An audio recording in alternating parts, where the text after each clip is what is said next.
Hello guys, welcome back to my channel. আজকের ভিডিওতে যে টপিকটা নিয়ে ডিসকাশন করব সেটা হচ্ছে গতকালকে যে ভিডিওটা বানিয়েছি তার একটা কন্টিনিউয়েশন ভিডিও। এবং এখানে আমি গ্লোবাল মার্কেটের সাথে টোটালি ইন্ডিয়ান মার্কেট কি সিঙ্ক্রোনাইজেশনে বসে, কি হয় না হয় সেই বিষয়গুলো নিয়ে অ্যাকচুয়ালি ডিসকাশন করছি। তো আজকের ভিডিওতে আমি যে জিনিসটা দেখানোর চেষ্টা করব সেটা হচ্ছে ইউএসএর যে মার্কেট এবং ইন্ডিয়ার যে মার্কেট তাদের মধ্যে সিনক্রোনাইজড নেচারটা কীরকম রয়েছে এবং কোন কোন সিচুয়েশনসগুলোতে ইন্ডিয়ান মার্কেট ইউএসএস মার্কেটের থেকে একটু আলাদা রিয়্যাক্ট করলেও ইউএসএ মার্কেট কিভাবে সেই জিনিসটাকে মানে অ্যাচিভ করে বা সেই জিনিসটাকে ওভারটেক করে সেই বিষয়টা সম্পর্কেও ডিসকাশন করব। এবং তার সাথে সাথে যেই জিনিসটা নিয়ে ডিসকাশন করব সেটা হচ্ছে যে গ্লোবাল যে মার্কেটের যে স্ট্রাকচারটা তৈরি হচ্ছে এটা কেন এরকম সিনক্রোনাইজড ওয়েতে বিহেভ করে, বা ইন ফিউচার যদি গ্লোবাল কোনো প্রবলেম দেখা দেয় তাহলে রিয়াকশনটা কি হতে পারে ইন্ডিয়ান মার্কেটে। ওকে, তো এই প্রত্যেকটা বিষয় নিয়ে আমি অ্যাকচুয়ালি ডিসকাশনটা করব। তো ভিডিওটাকে শেষ অবধি দেখবেন যদি পুরো এই স্টাডিটা বা এই টাইপ অফ নলেজগুলোকে আপনি রাখতে চান। যদিও আজকের এই ভিডিওটার মধ্যে আমি নতুন খুব একটা কিছু কথা বলবো না, আমি এই টাইপের একটা স্টাডি এর আগে শেয়ার করেছিলাম আমার চ্যানেলের মধ্যে। অনেকেই সেই জিনিসটা বুঝতে পারেননি এবং আমি কি বলতে চেয়েছি সেটাও বুঝতে পারেননি। তার রিজন হচ্ছে তারা এই সিনক্রোনাইজড নেচারগুলোকে জানেন না, বা এই সিনক্রোনাইজড নেচারগুলোর রেজাল্টটা কি আসে সেটা অনেকেই জানেন না। এনিওয়ে, তো আমি সোজা চলে যাচ্ছি আমার কম্পিউটার স্ক্রিনে। কম্পিউটার স্ক্রিনে গিয়ে আমি দুটো ইন্ডেক্সকে একসাথে অ্যাকচুয়ালি মানে কম্প্যারিজন করছি। একটা হচ্ছে S&P 500, যেটা হচ্ছে ইউএসের যে মেন ইন্ডেক্স সেটা, বা এটাকে আপনি ইউএসএর নিফটি বলতে পারেন। আর যে ব্লু কালার যে লাইনটা রয়েছে এটা হচ্ছে নিফটি। আমি কিছুই করিনি, আমি প্লাস চিহ্নটা দিয়ে এই যে অ্যাডেড সিম্বল যেটা দেখাচ্ছে, অর্থাৎ আমি এখানে S&P 500কে অ্যাড করেছি, যেটা ইউএসের একটা ইন্ডেক্স। তো সেটা করলে কি হয়, এই দুটো যে আমার ইন্ডেক্স রয়েছে এই দুটো ইন্ডেক্স একসাথে কম্পেয়ার করা যায় ট্রেডিং ভিউতে। এখন আমি যে জিনিসটা দেখাতে চাইছি সেটা হচ্ছে আমাদের রিসেন্টলি বাজেট আসছে, রাইট? আপনি যদি বাজেট বলেন বা তারপরে আপনি যদি এই আমাদের ইলেকশনের রেজাল্ট বলেন, এইগুলো হচ্ছে লোকাল ইস্যু। এই লোকাল ইস্যুতে যে বিহেভিয়ারটা থাকবে এটা হচ্ছে ইলেকশনের সময়ের বিহেভিয়ার। এই বিহেভিয়ারটার সাথে গ্লোবাল ফেনোমেনার কিন্তু কোনো সম্পর্ক নেই। তাই দেখুন এই জায়গাতে ইন্ডিয়ান স্টক মার্কেট একটু ডিফারেন্টভাবে রিয়্যাক্ট করলেও পরবর্তীকালে গ্লোবাল যে মার্কেট তার সাথে পুরো সিনক্রোনাইজড ওয়েতেই চলে এসছে। তো এই জায়গায় রিয়াকশনটা ছিল বাজেটের একটা তাৎক্ষণিক এফেক্ট, রাইট? সিমিলার ওয়েতে আমরা যদি দেখি, জাস্ট নর্মালি আমি দেখার চেষ্টা করছি, এই জায়গাতে দেখুন মানে 18ই সেপ্টেম্বরের কথা বলছি। এখানে যদি আপনি দেখেন ইন্ডিয়ান স্টক মার্কেটের যে টপ ফরমেশন রয়েছে এবং ইউএসের যেই খাজটা দুটো পুরো মিলে যাচ্ছে। এর পরের যে বটম ফরমেশন দুটোও দেখুন মোরললেস সমান, রাইট? তো প্রত্যেকটা ক্ষেত্রেই আমরা যদি দেখি মোরললেস এই দুটো ইন্ডেক্স একসাথে সিনক্রোনাইজড ওয়েতে চলে।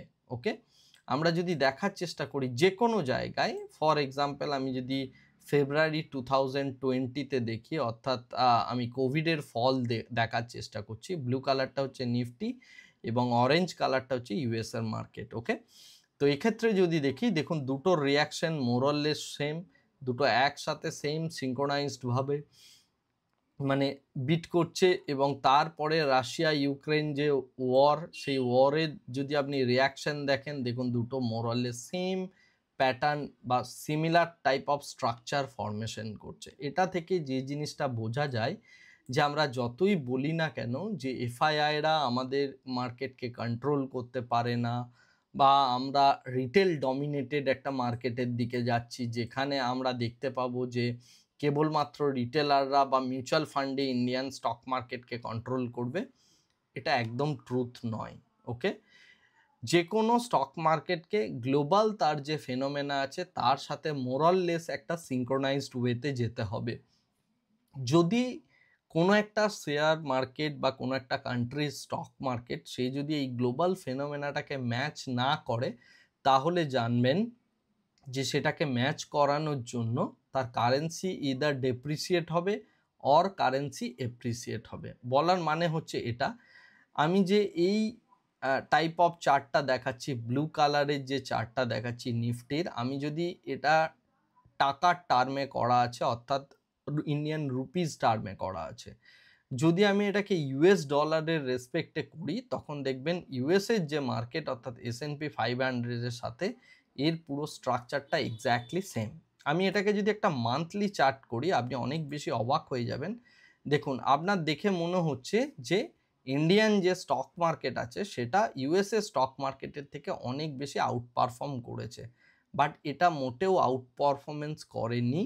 ইন্ডিয়ান স্টক মার্কেট মানে এটা দেখাচ্ছে হচ্ছে 2002 থেকে, রাইট? তো 2002-এর থেকে যদি আমরা দেখি ইন্ডিয়ান স্টক মার্কেটের মধ্যে যদি আমরা দেখি এখানে ইন্ডিয়ান কারেন্সি অনেক বেশি ডেপ্রিসিয়েট করেছে বলেই যেহেতু এটা কারেন্সি টার্মে আছে আপনার মনে হচ্ছে এটা অনেকটা বড় উপরের দিকে উঠেছে বা এটা শুট আপ করেছে compare to USA stock market.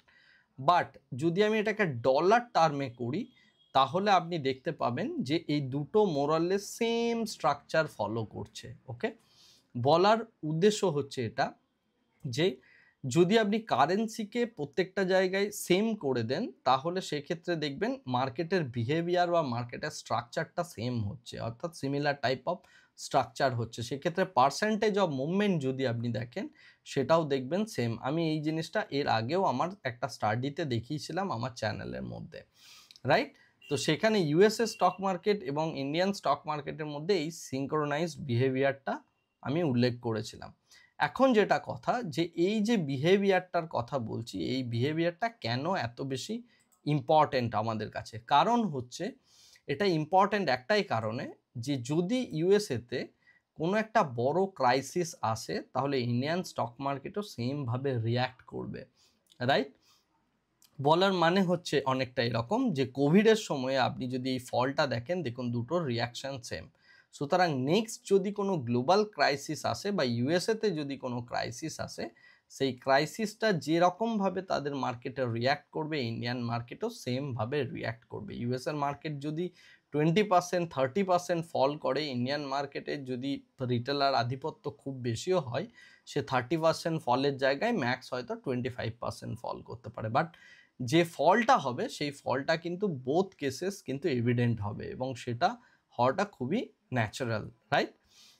এটার রিজনটা হচ্ছে কতগুলো ফান্ডামেন্টাল রিজন আছে এর বিহাইন্ডে। প্রথম যে ফান্ডামেন্টাল রিজন সেটা হচ্ছে আমরা যে মানে ইনস্টিটিউশনাল ইনভেস্টমেন্টের কথা বলি বা ইনস্টিটিউশনাল ট্রেডিংয়ের কথা বলি যাই বলি না কেন তারা যে টাকাটা ইনভেস্ট করে সেটা গ্লোবাল স্ট্রাকচার দেখে করে, বিজনেসের এনভায়রনমেন্ট কীরকম রয়েছে সেইটা দেখে কিন্তু ইন্ডেক্সে বা কোনো একটা কান্ট্রিজের মধ্যে ইনভেস্টমেন্ট হয়। যদি কোনো কান্ট্রিজ ওভার ভ্যালুড হয়ে যায় তাহলে ইদার তার কারেন্সিকে ডেপ্রিসিয়েট করতে হবে, আর সেটা যদি না হয় তাহলে কিন্তু টাকা সেই কান্ট্রির ওই অ্যাসেট ক্লাস থেকে বেরিয়ে এসে আরেকটা অ্যাসেট ক্লাসের মধ্যে ঢুকে যাবে।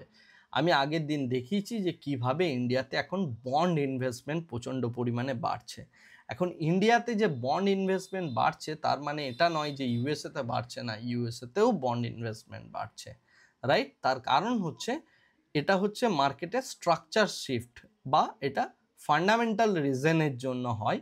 ফান্ডামেন্টাল রিজনটা কি? ফান্ডামেন্টাল রিজন হচ্ছে যে গ্লোবাল কমোডিটি প্রাইসেস কিন্তু প্রত্যেকের জন্য সেম, রাইট? অর্থাৎ আমি যদি অয়েল পারচেস করি বা আমি যদি কোনো একটা কান্ট্রি থেকে আমি কপার পারচেস করি বা আমি যদি কোনো একটা কান্ট্রি থেকে আয়রন পারচেস করি তার গ্লোবাল রেটটা কিন্তু সেম। গ্লোবাল রেট যেহেতু প্রত্যেকের কাছে সেম সেহেতু কি হয় প্রত্যেকটা কোম্পানির মধ্যে যে কস্ট সেই কস্টটার কিন্তু মোরাললেস বা প্রত্যেকটা কান্ট্রির সবথেকে বড় কথা হচ্ছে কান্ট্রির কথা বলা ভালো, কারণ আমরা এখানে কোনো কোম্পানির অ্যানালিসিস করছি না।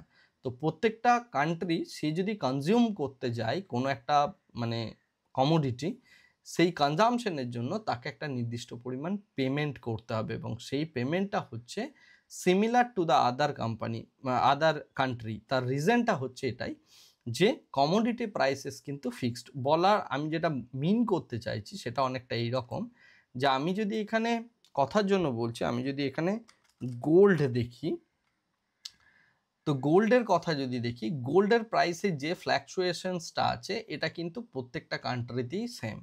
আমরা যদি এখানে ক্রুড অয়েল দেখি তো ক্রুড অয়েলের ক্ষেত্রে আমরা যদি দেখার চেষ্টা করি যে আমি WTI নিচ্ছি, ক্রুড অয়েলের যে WTI এর স্ট্রাকচার থাকবে সেটা প্রত্যেকের জন্য সেম হবে বা সিমিলার হবে। তো এই সমস্ত যে কমোডিটিগুলো আছে, এই কমোডিটিগুলোকে মূলত ইউজ করে আমাদের কোনো না কোনো প্রোডাক্ট তৈরি হয়, বা যে সমস্ত কোম্পানিগুলো বিজনেস করে তাদের ম্যাক্সিমামটাই হচ্ছে কোনো না কোনো কমোডিটিকে ইউজ করে। এখন কমোডিটি ইউজ বলতে আমি কিন্তু এখানে গোল্ড বলুন, তারপরে আপনি কপার বলুন, আয়রন বলুন, সিলভার বলুন, বা তার সাথে আপনি অয়েল বলুন, এই প্রত্যেকটা কমোডিটিসের কথা বলছি। তো এক্ষেত্রে কি হয়, ইকোনমি যে কান্ট্রি যত বেশি স্ট্রং হবে তার কনজামশন রেটও তত বেশি হবে, রাইট? এখন কনজামশন রেট যত বেশি হতে থাকবে, প্রাইসের অর্থাৎ এই যে কমোডিটি প্রাইসের ডিমান্ড এবং সাপ্লাই সেইভাবে কিন্তু চেঞ্জ হতে থাকবে।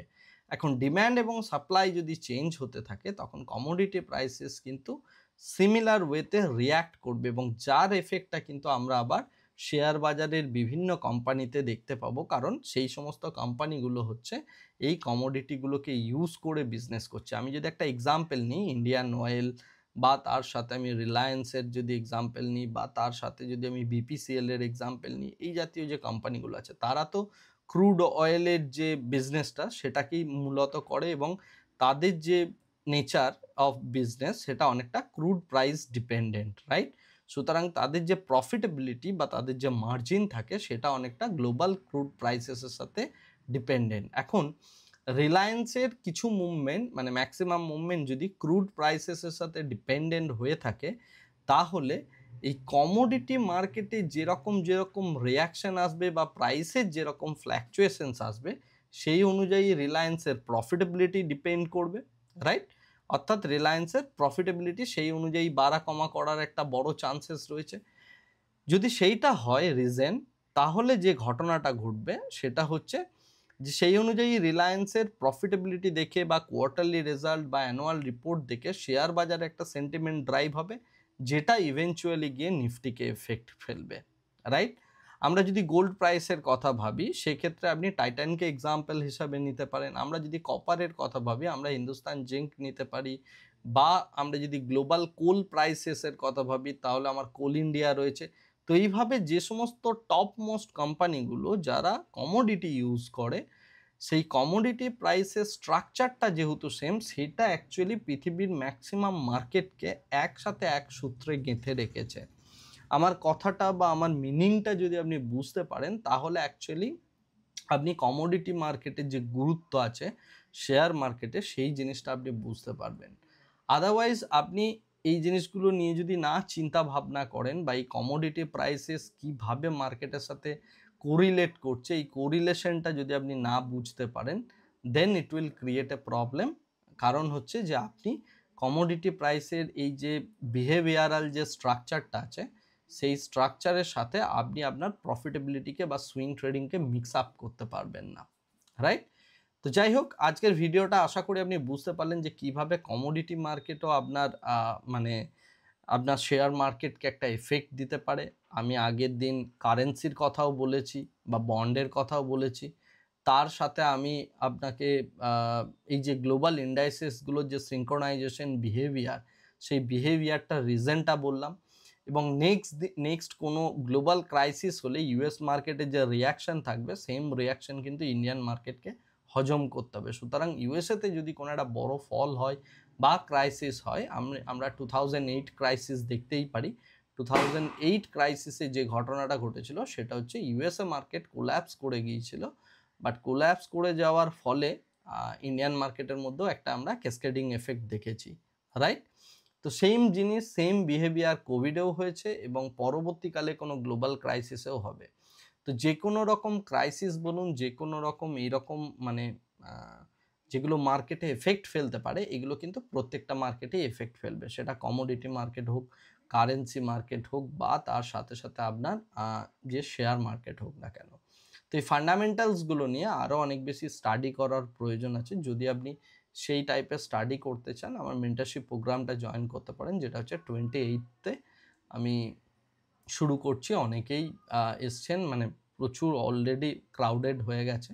স্টিল আমি বলছি, যদি আপনার ইন্টেনশন থাকে যে শেয়ার মার্কেটটাকে ভিতর থেকে জানবো, ক্র্যাক করার জন্য আপনি যদি শেখার কথা ভাবেন, তাহলে আপনি আসতে পারেন। এখানে আমি একটা কোয়ালিটির এডুকেশন প্রোভাইড করি। যাই হোক, সেটা গেল, এটা নিজের অ্যাডভার্টাইজমেন্ট, সেটা করে দিয়েছি। যাই হোক, এবার যেটা মেইন কথা সেটা হচ্ছে, আমাকে অনেক দিন ধরেই আপনারা অনেকে বলছেন যে আমি কমোডিটি নিয়ে যেন ভিডিও বানাই। তো আগামীকাল থেকে আমি কমোডিটি মার্কেটের যে সমস্ত বিহেভিয়ার রয়েছে সেই বিহেভিয়ারগুলো নিয়ে, বা কমোডিটি মার্কেট কিভাবে রিয়্যাক্ট করে সেই রিয়াকশনটা নিয়ে, বা কমোডিটি মার্কেটে কোন কোন কমোডিটিস আমরা ট্রাই করতে পারি বা ট্রেড করতে পারি, সেই বিষয়গুলো নিয়ে আমি আগামীতে ভিডিও আনছি। রাইট, আজকের ভিডিওটা আমি এখানেই শেষ করছি। Thank you very much, bye bye, tata.